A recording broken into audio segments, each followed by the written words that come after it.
started. Okay. Here are some things children have either said to me or to another teacher who told me these things since the school year started. There's a girl up in that tree. Is that allowed? Don't we need a safety harness to climb this stuff? Some kids over there have collected a pile of snails and are pretending the snails are fighting each other in a battle. Isn't that against the rules? Why would we have a predetermined rule against snail battles?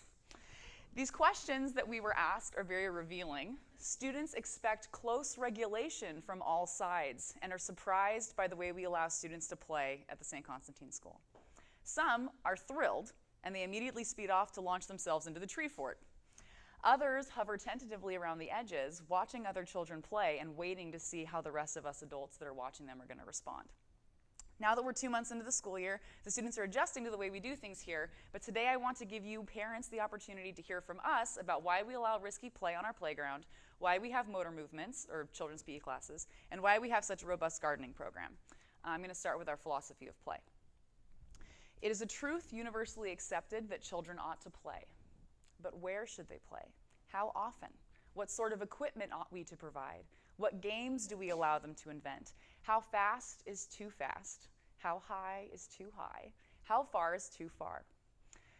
These are contentious questions in our risk-adverse age. Before I tackle them, I want to unify us in our mutual resolve to preserve play's vital place in childhood. So let's begin by discussing the critical work that play does in developing children physically, mentally, and spiritually. The benefits children receive from prolonged play, particularly outdoor play, are innumerable. Movements like spinning, jumping, climbing, and running all contribute to the healthy functioning of organs. These movements also develop crucial muscular and skeletal strength that both prevent injuries in youth and contribute to overall health in old age. Imaginative play helps children develop empathy for others, the social skills necessary to function well within a group, and provides respite from the pressures and expectations of the adult world. Interacting with the natural world through outdoor play also instills appreciation, love, and stewardship for God's creation. Despite this obvious necessity for outdoor play in childhood, the national trend over the last few decades has been to decrease outdoor play drastically. Our nation's public schools continue to shorten and even eliminate recess in favor of far more strenuous academic schedules, a direct result of school funding becoming dependent on standardized test scores. Rather than increasing the quality of the educational experience, this nationwide move toward keeping students inside is causing long-term damage to our children. The epidemic of childhood obesity alone should warn us as a society that we are not providing for the health of our children.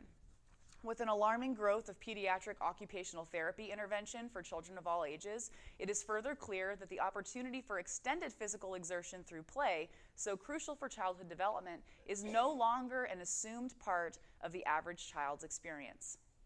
Doctors and specialists are seeing increasing numbers of children with underdeveloped motor and sensory skills, poor bone and muscle density, and increased levels of anxiety and frustration that are inappropriate for their young ages. These factors, combined with increasing screen time and reliance on technology for stimulation, are creating children who are incapable of entertaining themselves, who are physically underdeveloped, and are dangerously predisposed to a wide variety of physical and mental disorders that will affect them for the rest of their lives. We can all easily agree in the face of these realities that our children need play, and lots of it. This play must be rigorous and challenging and creative if we expect it to combat the host of ills I've just described. Unfortunately, many adults agree with these tenets in theory, but are very uncomfortable with them in practice. Adults are uncomfortable with this type of play because when it comes down to it, it involves consistent risk. Most kids, I'm sure you know this, love danger. Anecdotally, many of us here can probably agree that many children seem to seek out dangerous situations with relish. Well, this was actually proven in a 2000 study that was done in Norway, where researchers observed children at play, attempting to identify patterns in behavior and types of play that were sought out. Various groups in various age groups were observed playing in a number of environments to see if there were any common play behaviors that manifested. Turns out there are, in fact, play behaviors that kids tend to engage in no matter where they're playing, who they're playing with, or how old they are. The study found that children tend to, 1, play with heights, particularly where there is a risk of falling. 2, play with high speed, particularly uncontrolled speed, at a pace that could lead to collision with a person or object. 3, play with dangerous tools like sticks and rocks. 4, play near dangerous elements like water, boulders, or machinery. 5, engage in rough play with each other like wrestling or play fighting. And finally, play where children disappear or get lost by wandering away and hiding from a group. Does this sound like the children you know? So we have to ask the question, what is so attractive about all of these play behaviors?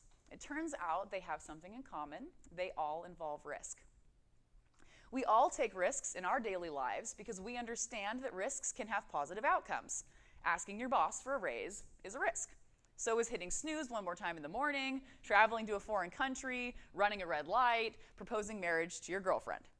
When adults take these risks, we recognize that a negative outcome is possible, but choose to take a chance anyway because the positive outcome is so appealing. We perceive the benefit and are willing to take the risk as a result. When people consider taking a particular action by identifying and weighing potential outcomes, they are practicing risk assessment. This is a skill that adults use constantly, but it's one we start developing long before we grow up. Well, we develop it before we grow up if we're given the opportunity.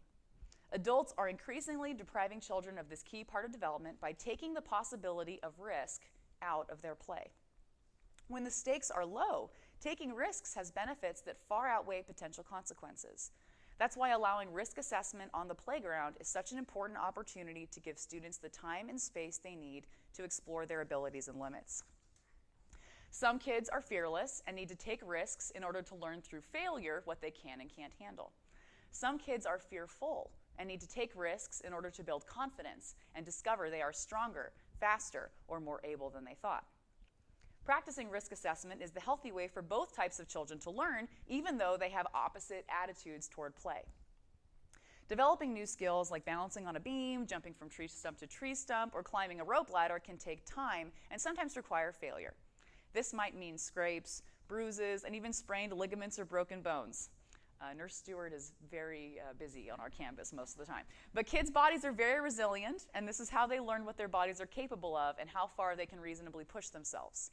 This skill continues to pay dividends as their bodies mature, and their risk management begins to translate to cognitive, social, and emotional assessments in addition to physical ones. They need to learn to match their skills with the demands of their environment, which can only be done by allowing them to experience risk in increasingly challenging environments. When we don't allow students to practice assessing, tackling, and overcoming risks, we think we are protecting them because they're avoiding present harm. In fact, we are opening them up to more serious harm in the future because we can't control their environment all the time. The risks that children choose to take sometimes make little sense to adults, perhaps because we have forgotten what it's like to be a child, or because we haven't played in a long time. We watch children struggle to climb trees and tell them to stop because to us, the risk has no positive possible outcome. The negative outcome is clear. They could fall and get hurt. What is the benefit of climbing a tree, we ask ourselves. Surely whatever it is, it can't be worth this risk. But this is a governing principle of play. Humans are motivated to play for the sheer pleasure of it. It is a good unto itself with no incidental benefits required to make it worthwhile, though, as we've discussed, there are many. Play must be deeply fun. To a child, a tree should be climbed just because of the pleasure of getting into the branches. That is what makes the risk of falling worth it, and there's nothing wrong with that, even if we don't exactly understand.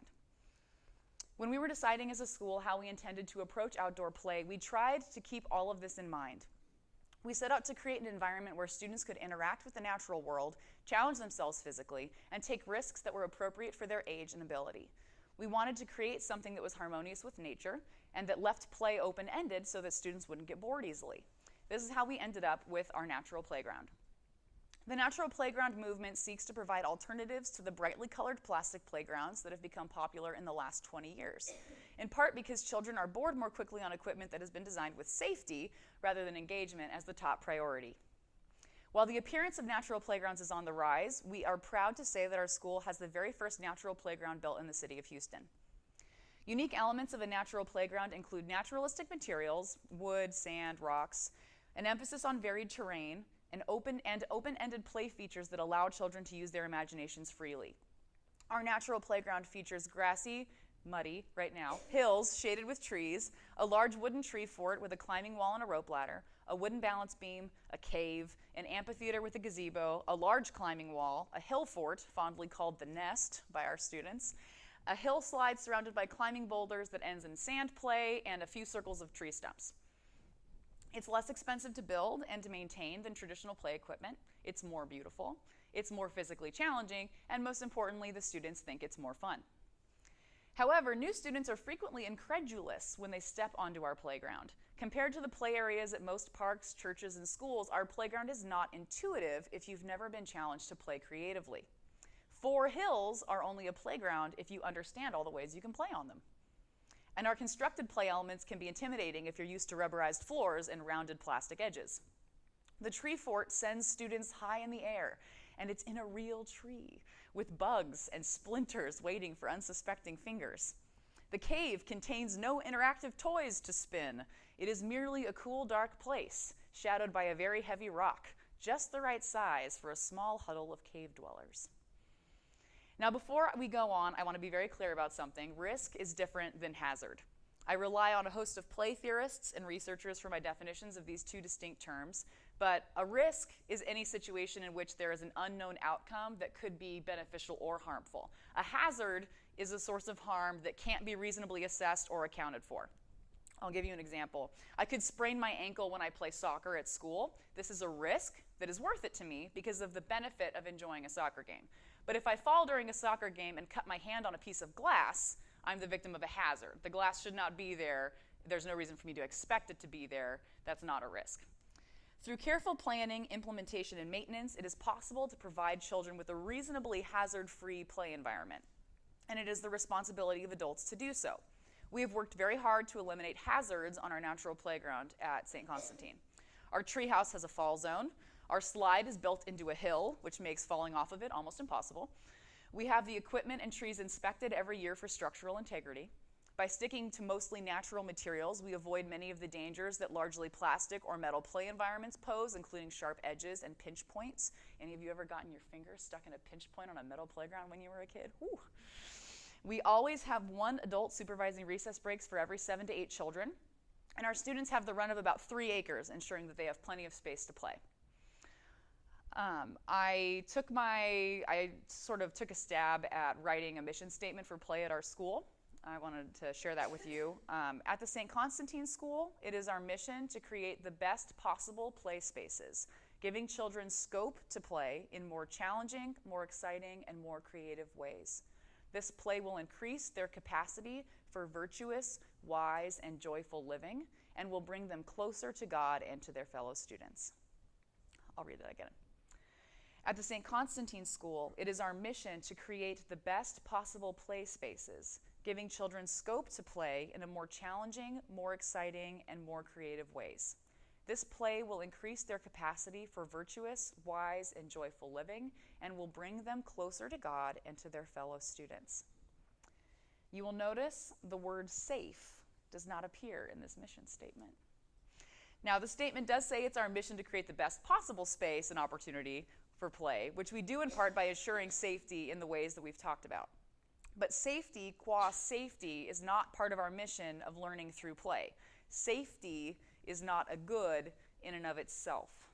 For one thing, perfect safety is impossible to achieve, no matter how vigilant we are or how prohibitive our rules. This is a lesson we are taught as children in fairy tales like Sleeping Beauty.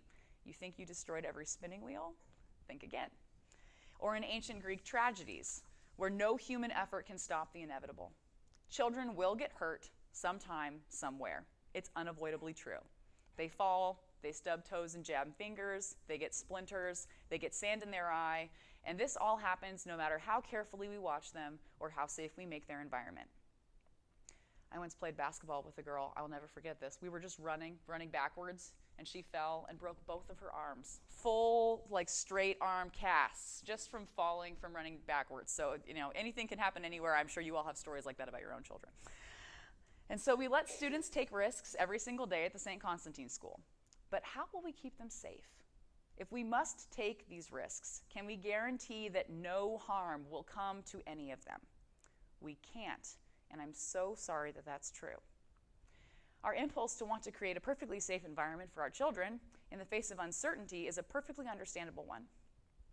Of course we want our children to be safe. We don't wish them any harm. But it is wrong to keep our children safe if we do it by keeping them away from what is good.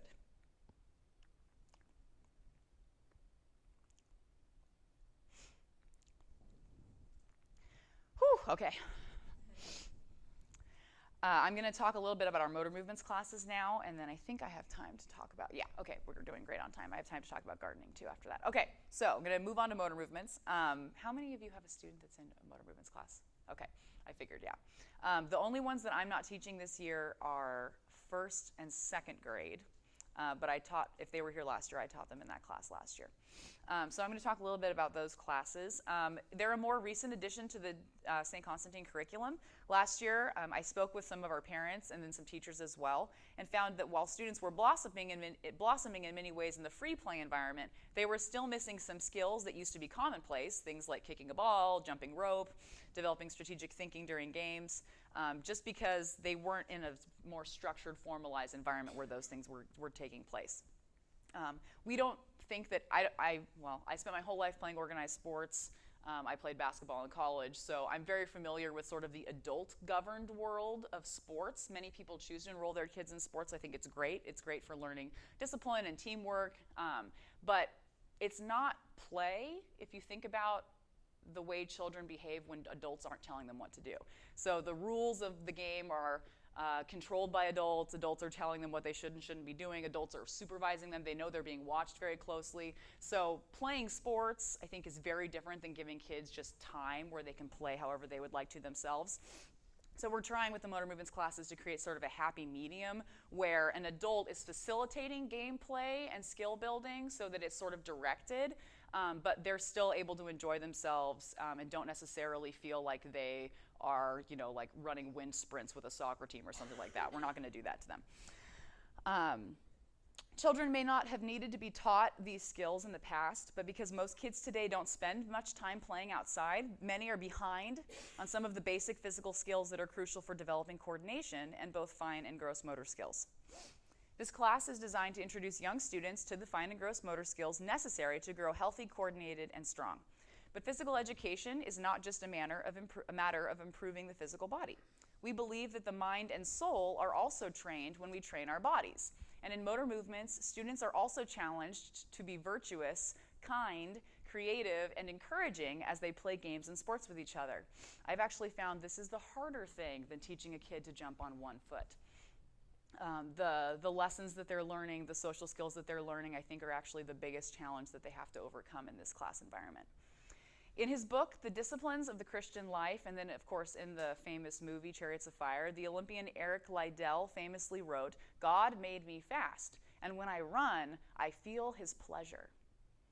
As Christians, we believe that God is glorified when we use our talents well, and this includes when we hone our physical abilities.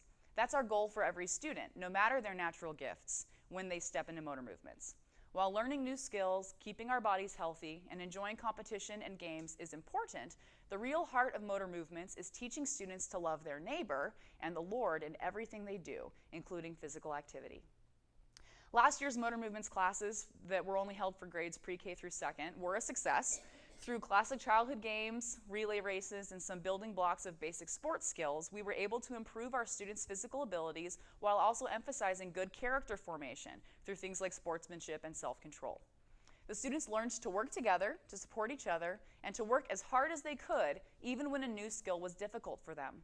Our pre-K teacher, Mrs. Cogburn, told me a few days ago that she was thrilled to find that her students had vastly improved in their ability to hop on one foot over the course of the last school year, which is a skill we worked on very diligently in my motor movements class.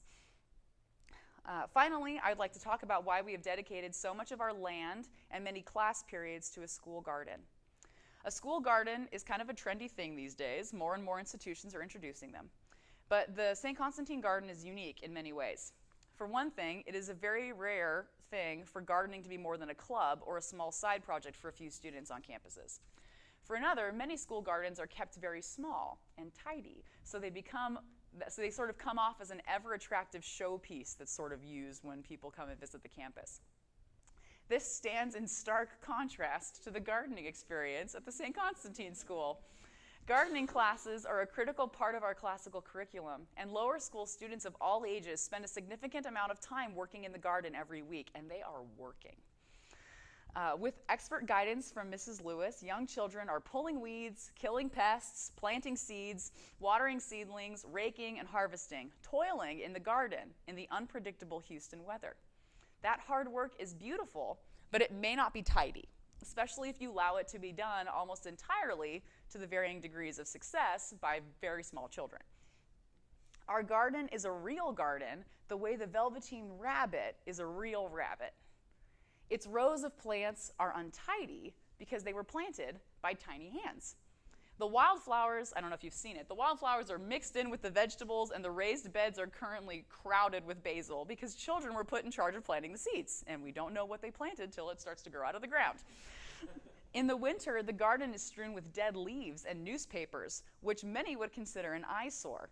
But this protective layer of nutrient-rich mulch is where the worms can do their work and prepare the soil for spring planting. This year, we had dozens of unexpected cantaloupes spring up all over the garden beds because the pungent compost the students had made, and you may smell when you walk into Maze, it's over here in the corner by the pillars, the students had made and spread contained the remnants of one particularly enterprising melon. There are dead plants and rotting fruits in the garden where carelessness or a failed experiment may have taken their toll. In the garden, it's because children